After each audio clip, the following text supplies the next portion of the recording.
So good evening, everybody, and I want to thank everybody for coming in. Also, I wanted to mention something. My bio is built so that it discusses teams a lot, and I've had at least a couple of folks say, well, but not everybody is leading a team, and I respectfully disagree. Most of us are leading teams, we just don't call them that. We sometimes call them the church committees or families or the neighborhood block, whoever's organizing the barbecue for this summer. So we all work in teams all the time. Sometimes they're small teams, sometimes they're large teams. But ultimately, it always comes down to this. We have the opportunity to run into conflict a little bit. So I'm going to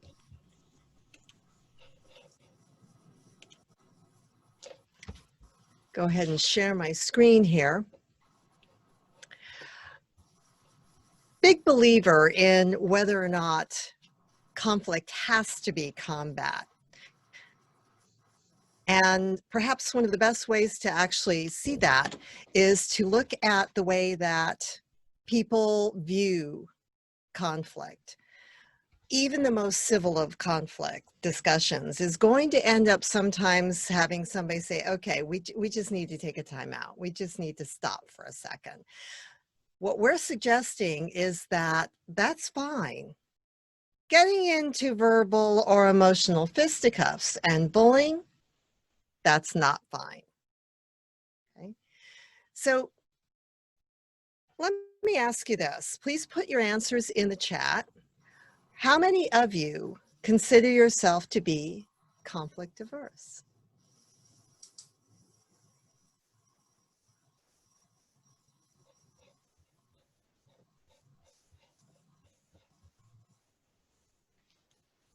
Okay.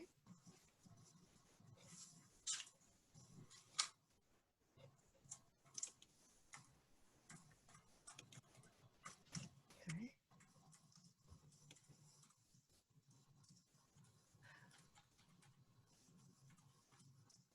So the question is, so a couple of people have said, I am conflict averse. A couple of folks said, absolutely. One person said, what does that mean? And meaning you have an aversion to conflict. Okay.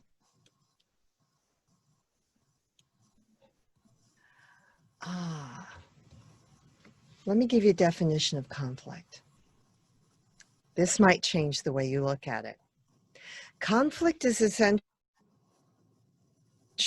an incompatibility or a variance between opinions, perspectives, and in some cases, experience. Mostly though, what it isn't is combat. However, in many cases, the attempt to resolve any kind of conflict ends up looking an awful lot like a fight, which is one of the reasons why the whole conversation came about. Now, frequently, when people are looking at whether or not they are going to be able to resolve a conflict in a productive fashion, this interesting thing happens. Although they don't realize it, they're starting to assess, okay, how much influence do I have with this particular individual or this particular group of people? And there's something very interesting that happens. It turns out, and the person that did this study was no schmuck. We're talking about Dr. Vanessa Bohm. And she did a study about what we perceive our influence in situations is versus what it actually is. And what she did was she asked people to estimate in a couple of cases, how many people are you going to have to ask for just a little minor request before you can get at least 3 people to agree? By the way, the example was, can I borrow your cell phone to make a phone call? The students thought that they were going to need to ask at least 10 people, but it didn't work out that way. Turned out they rather radically underestimated their level of influence just with total strangers. We upped the stakes, she said. We asked, How many people do you think are going to give you money? No, just I'll loan you my cell phone. No, no, no, no. We're talking about cash now. And they came up with their estimate. And again, it ended up being significantly underestimating the level of influence they had just with strangers. Now, this tends to be kind of a big deal, and here's why. When we don't understand our levels of influence with people, then we also might tend to approach them as adversaries rather than as conflict partners. Let's face it, for the conflict to be worth resolving productively, it generally means there's something at stake. And that's one of the reasons why so much information in conflict resolution actually comes from negotiations coaches. And there's some great ones. And I've listed a couple of the resources that I used for the majority, I would say, of this information on top of the other research that I've done myself. So who we influence and why is a very big deal in the workplace or at home. And here's why. Historically, men have been trained to play in teams, and they've been trained to deal with conflict with friend or foe alike without having the nature of how that resolution comes through actually affect the relationship that they have with their conflict partner. On the other hand, and this is done primarily through sports. On the other hand, women's athletics, up until the very first teams in the 1870s, were geared primarily to exertion and just making sure that we were a little bit more fit. But the team gaming that were going on the other side of the fields, we're teaching them something that we were not learning. What we were learning instead was cooperation and collaboration, which is one of the reasons why in so many cases it feels like if you're going to be resolving a conflict, obviously there's going to be emotional heat involved. Okay, now so Joanne had mentioned conflict just means a different understanding, and I would agree. Conflict sometimes means a different understanding, but sometimes it means completely different perspective on what's going on. So how can we actually create a positive force in how we deal with conflict? Well, during my research to write a book called Women in Technology, Are We Taking 2 Steps Forward but 1 Step Back? A very interesting thing happened. I was interviewing both men and women, as I frequently do to balance things out. I want to make sure we hear from both sides of the situation. And a large majority of the women, as we went through the conversations, whether they wanted to talk about it or not, in their formal interviews for the book, came up with 3 specific, pretty interesting common ideas about what we can do to more productively resolve conflict. And it's kind of interesting because there was no real unified theme to the ideas that the men that I interviewed for the exact same book, there wasn't a unifying theme among their tips, but the women had 3 specific ideas. Tip number 1, connect. Don't go in there looking for a fight. If you do, you'll probably get one. But if you connect as a genuine human being, talking to a genuine human being, and assume that you both do want to resolve it, you just haven't at this point, you're not in agreement about how you're going to resolve it, then that's going to work a lot better. Also, tip number 2, collaborate. Go in willing to put the time into collaboration. Collaboration is probably one of the most time-consuming ways that you can come to an agreement with other people, but that doesn't mean that it's not worth it. Through collaboration, we can frequently create a solution that is bigger than the sum of its parts, and that's important. But most of all, commit. Commit to resolving the conflict. Commit to following through and executing those solutions. In too many cases, people have actually had the opportunity to do this. They come to an agreement about how to solve the problem, but they don't actually follow through with actually solving the problem. So it ends up being something that they have to deal with over and over again. Now, we found earlier that this worked a little bit better, so I'm going to change the share.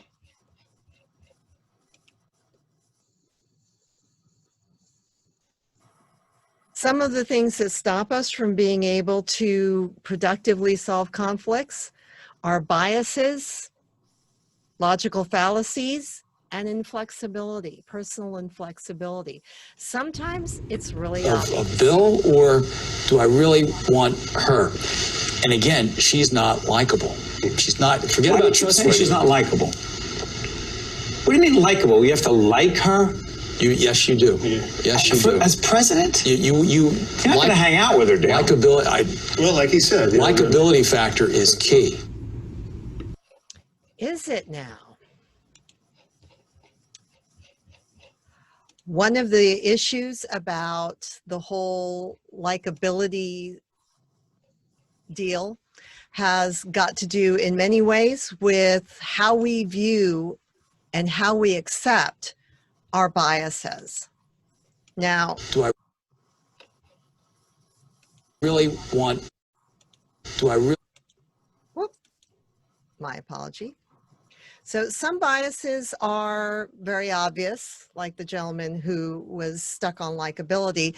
Sometimes, though, the reason that we are not able to come to a decent resolution over the conflict is a little bit less obvious. Now, biases that are in operation and logical fallacies are one thing, but other times it's simply a lack of preparation. So I want everyone to choose one of these biases or one of the logical fallacies that you'd like to discuss in a breakout room. So the Dunning-Kruger effect is an unconscious bias that I happen to be very fond of. And I confess, I've also been accused, probably very rightly, of having myself. And that is the bias of thinking that because you are good at one thing, that makes you good at positively everything else. I don't know. Proof positive was my absolute insistence on taking tennis lessons, even though, quite frankly, the only sport I have never managed to hurt myself at is downhill skiing, and that's probably a fluke. Okay. But the Dunning-Kruger effect is that which when you find someone, oh, Lord, I'm sorry, I'll be right back. I hate it when that happens. I just dropped something that could have ended up spilling, so I hope you don't mind if I decided I didn't want my foot to get quite that wet. So the Dunning-Kruger effect is one that we frequently find actually takes effect across both genders, but here's the interesting thing. It's almost never seen as strongly in behavior in women as it is in men. Women will, even women who are displaying the effect of Dunning-Kruger, will still not be quite as overarching in their belief in their intellectual superiority or their physical superiority. However, a man who is suffering under Dunning-Kruger will probably take it to the moon. I mean, almost literally take it to the moon. Then there's confirmation bias. I'm really bad with this one. I really, really am. I love the studies that say you should eat dark chocolate every day because of all the chemicals that are going to make you feel better if you eat dark chocolate. And I'm a big fan of the one that says that a little bit of red wine goes a long way to helping your heart health. Yeah, somehow though, if you asked me, except for the fact that I just heard it on a news report, I couldn't tell you how many minutes you're probably supposed to exercise every day because I have confirmation bias. I go looking for the information that supports how I would like to see the world is operating on. Now, please put in the chat if you have ever spoken with someone for whom apparently the universe was created. It is their universe. You just get to live there. Okay. That's a self-serving bias, and God bless them. But it does make things kind of interesting because in a conflict, it's a given that there are some differences of opinion, differences of perspective, perhaps experience or knowledge, which means if they have a self-serving bias and it's their universe that you're living in, there's an almost automatic premise that that means they're right and you just aren't. That can be a little bit of an issue. Then there's the curse of knowledge and hindsight. And those of us who have ever taught in classes have probably had a moment where they realize, especially when they first start teaching, you have this moment when you realize you skipped over something, not because you didn't know it, but because you forgot that they didn't know it, that your students might not have known it. And that's the curse of knowledge and hindsight bias. It's amazing how many people think that, oh, that's easy, or that's a no-brainer. You know what? It's a no-brainer for the person who's speaking, not necessarily for the person who are trying hard to listen. Okay. Then there's the optimism, pessimism bias. And the reason it's aligned with the recall bias is this. There are folks who will see things as having been far better in the past and folks who see things as having been just dreadful in the past. And I always refer to this as the I had to walk to school in the snow 5 miles uphill both ways every day bias. And then there's the sunk cost fallacy. And I think most of us have fallen prey to that on occasion. Well, I've already put so much into this. If I don't keep going, I'll have lost all of that. Well, guess what? It's dreadful, but it's already gone. Now, the fallacies, the appeal to authority. Raise your hand if you've noticed that sometimes when there are commercials on TV, the person who's advocating is not exactly an expert in this. For example, the ads that Joe Namath is doing right now for Medicare Part C plans, he is not, as I recall, a physician or a healthcare professional. But that's an appeal to authority. I think most people put into the chat, if you will, if you're not familiar, if you want an explanation, further explanation on the false dilemma. I'm seeing some comments.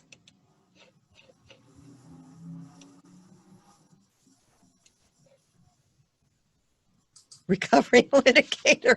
Yes, in many ways it kind of is. Yeah.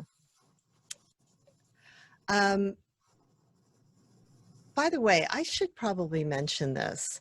Most of the things that we find useful in conflict resolution sessions is a simple acknowledgement. You know most of these things. We may be giving it a name, but we're generally articulating something that you already know. What we suggest is that by giving it a name, you actually can open up the conversation with other people.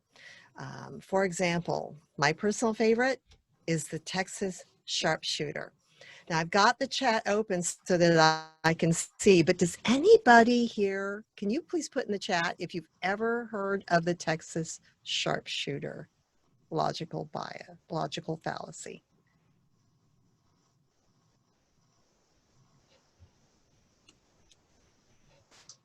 I'll bet when I tell you what it is, you might instantly have a picture in your head of somebody who kind of does that. So the story goes that this sharpshooter goes to the a barn, finds a barn, pulls out his gun and shoots,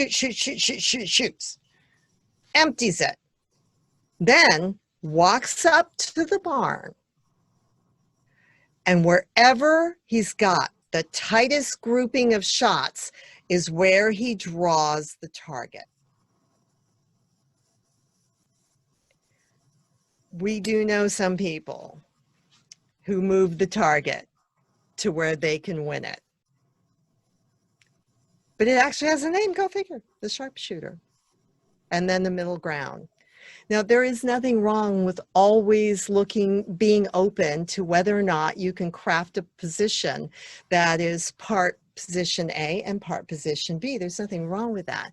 But always going for that first without necessarily hearing out the other individuals, that could mean that you don't have as much information as you could have in order to resolve it. So I'm going to ask Kate to put everybody in breakout rooms, and here's your challenge. Can you think of 2 ways that you can spot a person's behavior that indicates to you that a bias or a fallacy might be in play? And then 2 ways that you can open up the conversation a little bit more so that those biases and fallacies can be pushed out to the side of the conversation as opposed to influencing every bit of the conversation.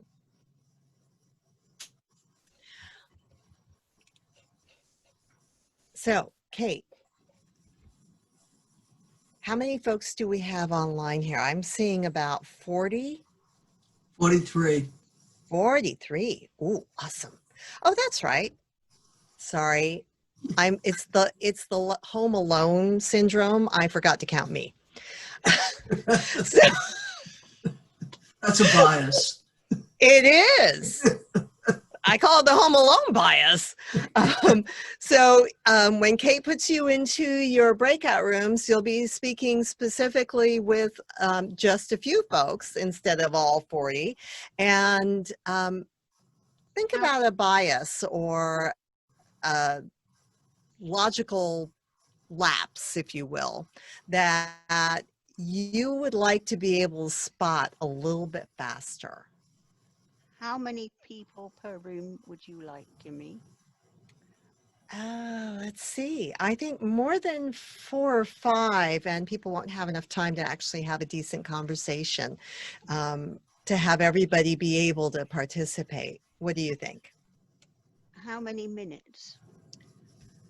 Well, folks, this is only an hour thing. So are you okay if we do this for only 10 minutes? I do want everybody in the room to be able to have the conversation. And we have been going a little bit ahead of time. So if that's okay with you folks, if you get done with your conversation earlier, just let us know.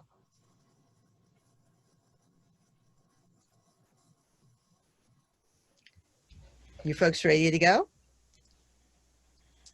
Who are we?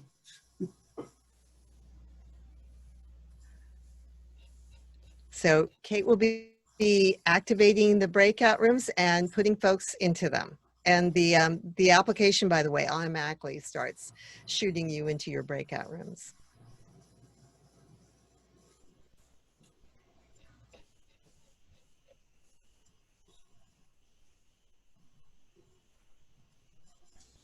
How are we doing, Kate? Well, I've never done this before, so it could be interesting. I like the way she puts that. It could be interesting. I don't know. Nobody's joined a room, so I thought it was going to happen automatically. It should. Are they getting any message at all? Not so far. Not so far. All right. I'm going to suggest something different instead then. I don't know if I have to assign them or they will join themselves. Meanwhile, No. people are leaving because they don't want to do it, I think. Yeah, so this is... Okay. Should we each You have to unmute? assign them. Pardon? Kate, you have to assign them. I have to assign. Oh, you've done this before, have you? I have. It was awful. Okay, then let's not do it. I Let's mean, not do it. I've some done it people with spoke- smaller groups, but let's not do it some then. people spoke forever. Other people didn't get to talk at all. So let's go with another. All right, in that case, let's do it this way.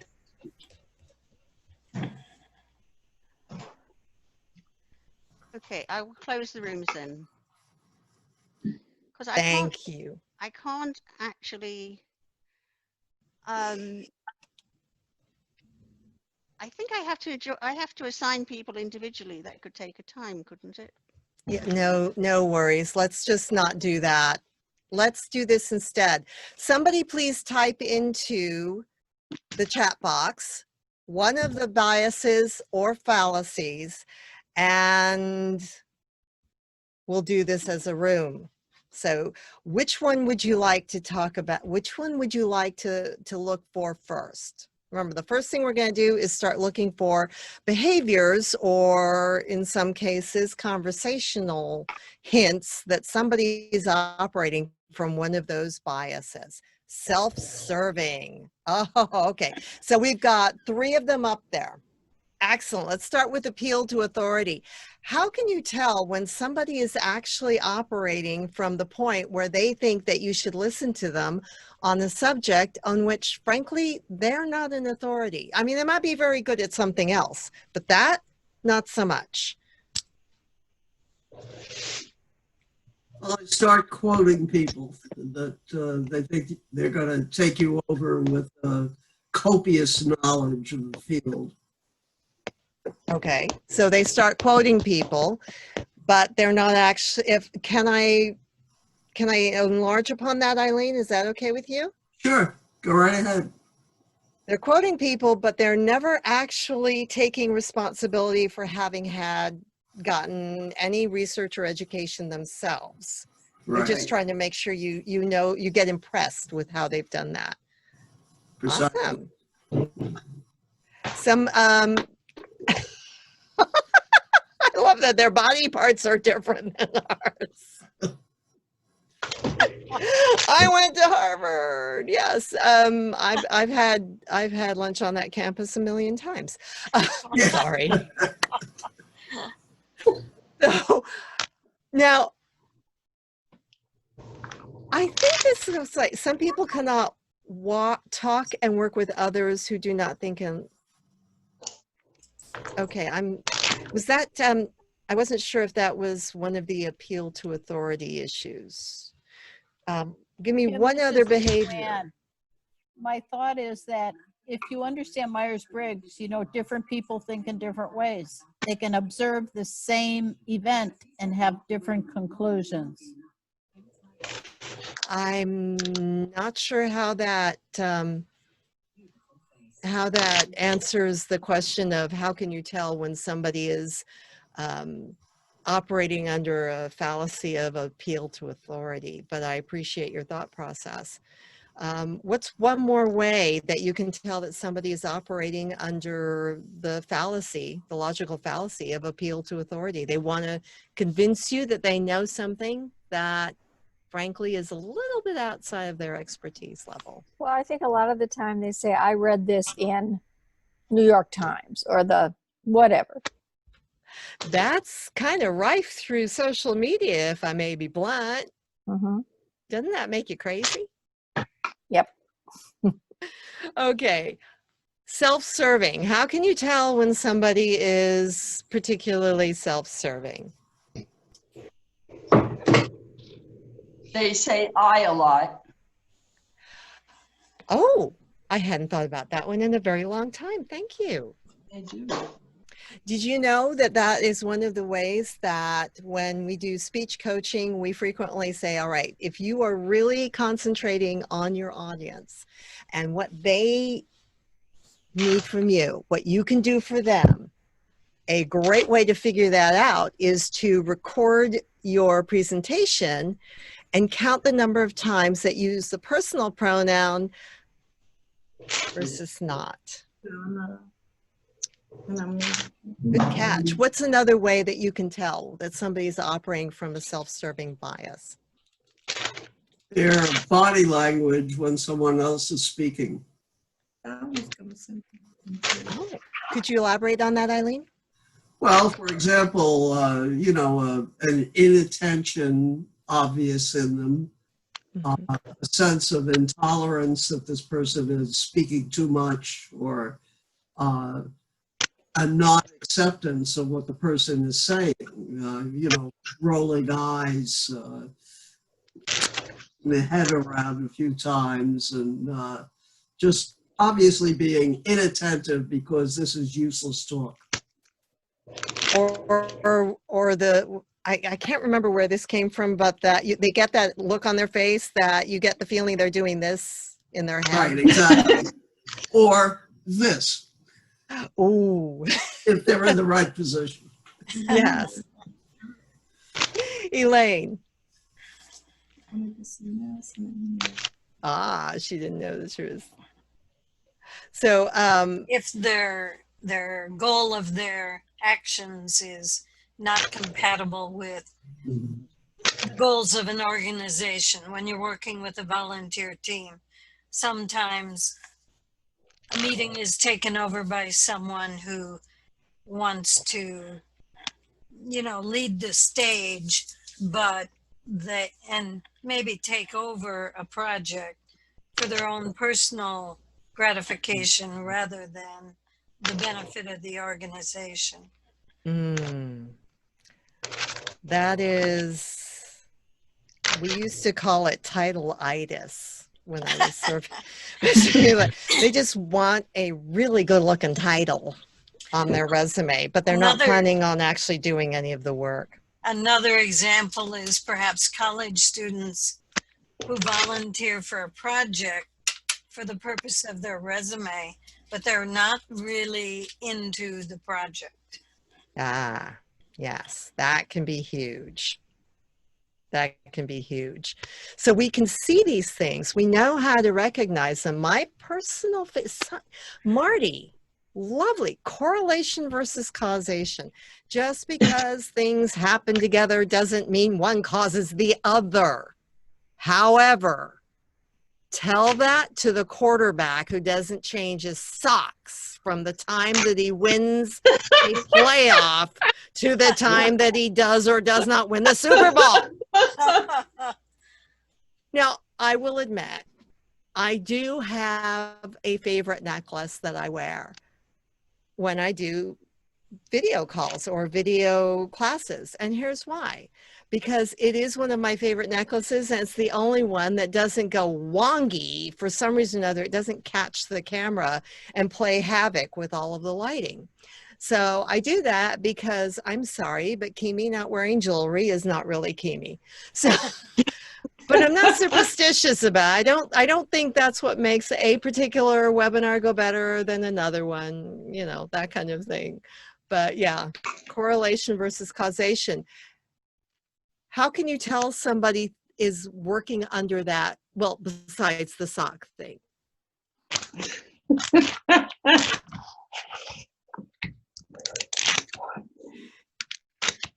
Any ideas?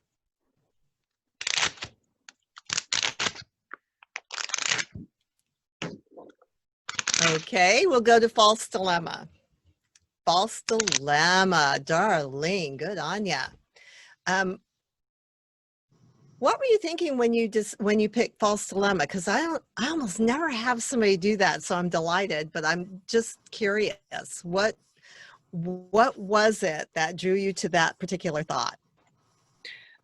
Usually, I'm thinking of myself because I always set up these rules that I can't do this unless I do this, and there's really no reason for it. It's just then I get myself caught into these silly situations where I can't move forward because I made crazy rules up to not. So I'm in a false dilemma. I make them up myself, and I notice that. So, and I think other people. Good. That's good that you notice it. Yeah, I think for when it's from other people, they they may use that. I'm thinking of manipulative types of people when they create false dilemma. Yeah, that's to serve them. But for myself, I make crazy rules up for myself. So yeah, that's Now, why I it's. confess that I feel like you've just done something very smart. Just because we have lists doesn't mean that they are not occasionally pretty interdependent. Because when a false dilemma is presented for manipulative purposes, that smacks to me of some self-serving bias. Yeah, just a thought. Let's see. Confirmation bias. Diane. As I said, since I suffer from that, I'm not going to presume, but what do you folks think? When you, how have you noticed that somebody simply is not going to pay attention to information that does not confirm or support their argument? Use a survey. Can you come here, please?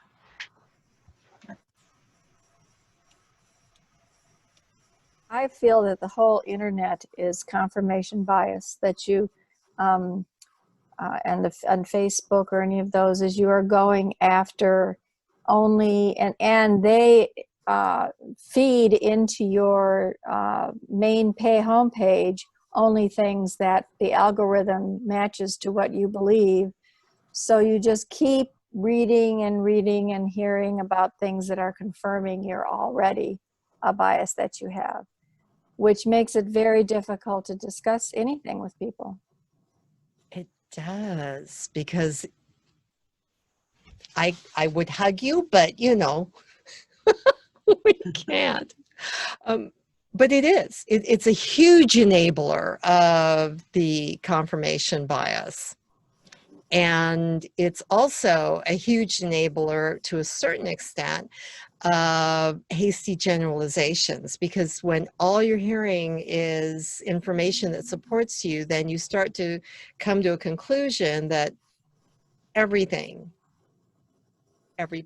agrees with you. So that can be really, really scary. Really, really scary. Now, I have to admit, one of my favorite things about all of these is the way that on occasion people look at a conflict. They think that it's either going to go really well really fast, or it's going to start going bad really fast, and you're betwixt in between. And so sometimes our own attitudes are the false dilemma bias, that causes us to say, look, it's either going to go this way or it's going to go that way. And in point of fact, it's actually not that simple. A lot of it comes down to how we're willing to work with the whole thing. And what we found is that while some biases and logical fallacies are harder than others to spot, what's even more important is that sometimes it is based in different priorities of the exact same values. We could all hold very similar values, and yet, what if your priority, the priority order of those, is slightly different? So this is one of my all-time favorite tools to use in opening up discussions about conflict resolution. And it's by Dr. Eleanor Robin. I believe that's how it's pronounced, although I heard somebody the other day pronounce it Rubin, so I was a little concerned. But what she does is she has this in her book, and if you are interested in conflict resolution, conflict management, this is a terrific resource. I cannot say enough about the work she has done.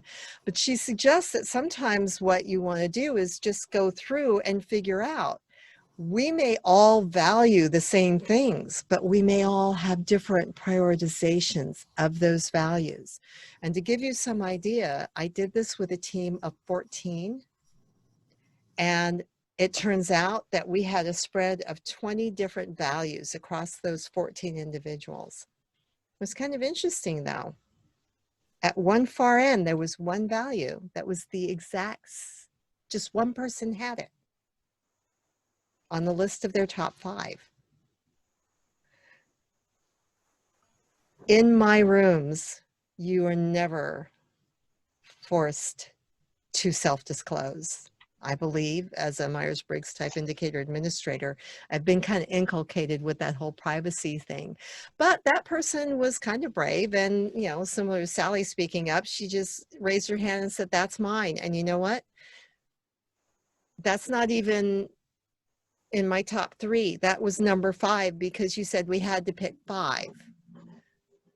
So that means that I can actually focus on my top 3 or 4, and it's not a problem for me that lays out there. That got the ball rolling, and there's all sorts of discussions about that. So I want to ask you, please type in the main chat, how many of you have ever asked someone to tell you what their top 5 values were?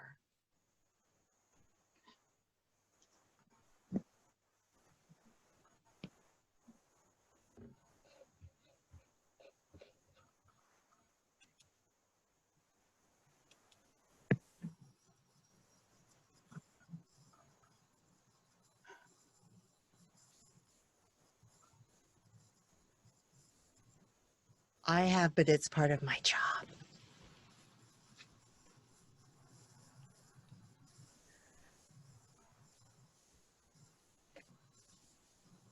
Excellent. For one thing, it gets them thinking about it. So I think that's wonderful that you do it with youth groups. Here's my challenge to you. What if that's one of the things that we assume we know? We know what other people care about. And it's different. Oh, thank you, Marty. That's obviously, that's brilliant. I like that you hone it down to 3, in part because you're going into a situation that's already been set up as a conflict, and you're trying to help them resolve it in a productive fashion. So we want to narrow it down a little bit. Usually when I'm using it, it is anywhere from 3 to 6 month setup where we're going to be working through some issues on a pretty intense level as a team dynamic.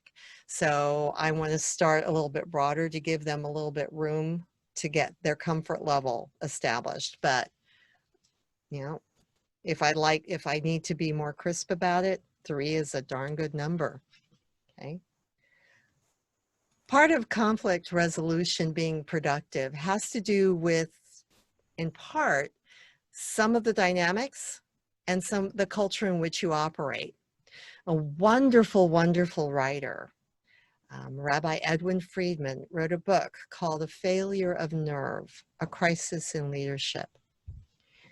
And what he suggested was that if you really want to know about how somebody communicates and how somebody resolves conflicts, find out what the culture was of the very first organization they belonged to.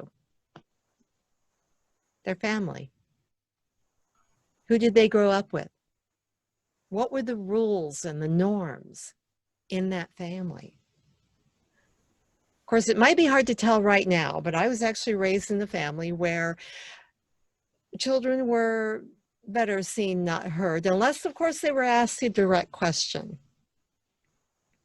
My best friend, on the other hand, was raised in a family where if you had an opinion, you were expected to say so. And the louder you were, the more everybody understood how passionately you were holding on to those opinions. And no, I left their house the first time I went there for dinner with a slight headache because of the noise. On the other hand, when Stacy came to my house the following week, she kept saying, "Is everybody okay? Are we actually allowed to talk?" Different cultures. And how you resolve conflict is all part and parcel of that. And those dynamics stay with us, even as we form our own cultures and our own families, our own organizations, our circle of friends, the people that we serve with in organizations like the AAUW.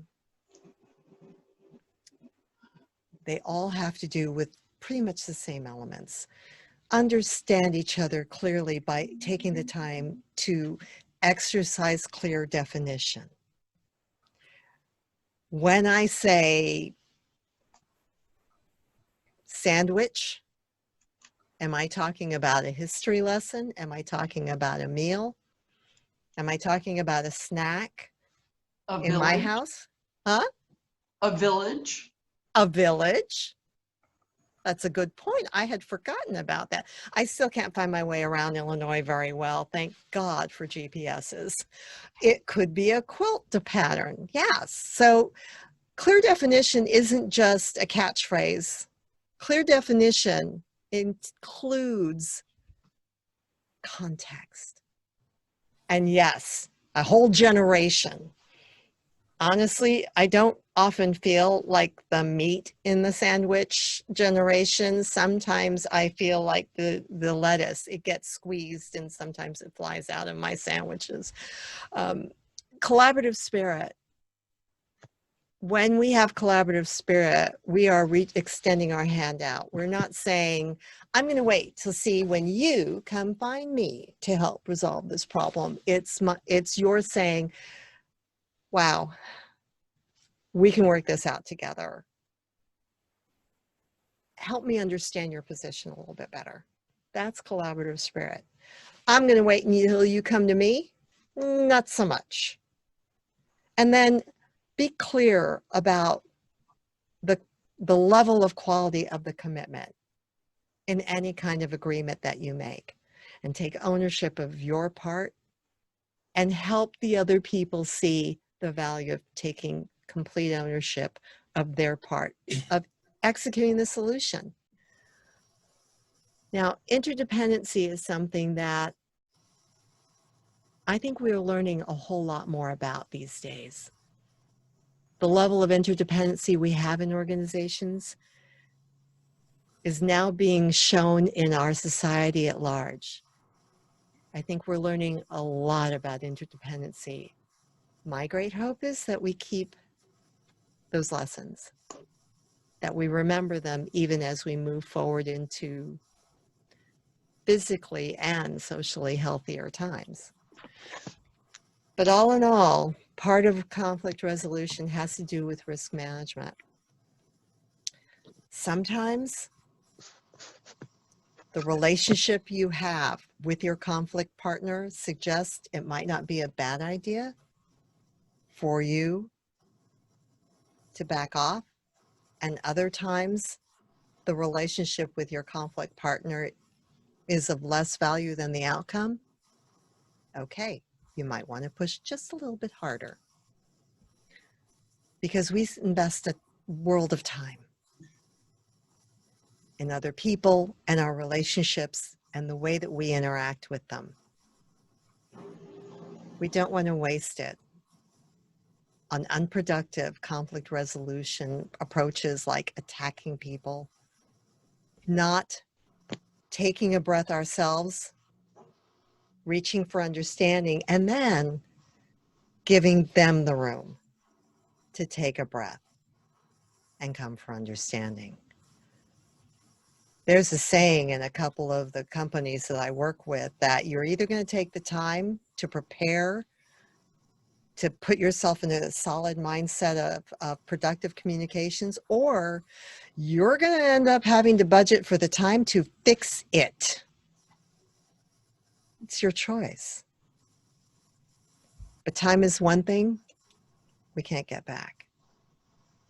And in the end, it costs us more than just money. it could be the currency of our relationships as we go forward. As I had mentioned to Kate and Elaine and Cindy, by the way, thank you very much, Cindy, for inviting me here. I tailored the resource list for those resources that I used because they were very specific to women in conflict resolution and in negotiations. This is also going to be available on your website because I sent it to Elaine so that you can have it and not have to try and write it down or do a screenshot. It might be a little bit handier to download it as the PDF that we've got it. Thank you for having me as a guest and for getting yourselves involved in the conversation. Thank you. Thank you, Kimi. So keep your eye on the AAUW calendar because they are doing their level best to make sure that they bring you topics and speakers that care about the conversation. And I want to thank you folks for being my hosts this evening. Well, thank you for spending the time and your expertise with us. I think we've all taken away some good ideas and certainly a lot of resources.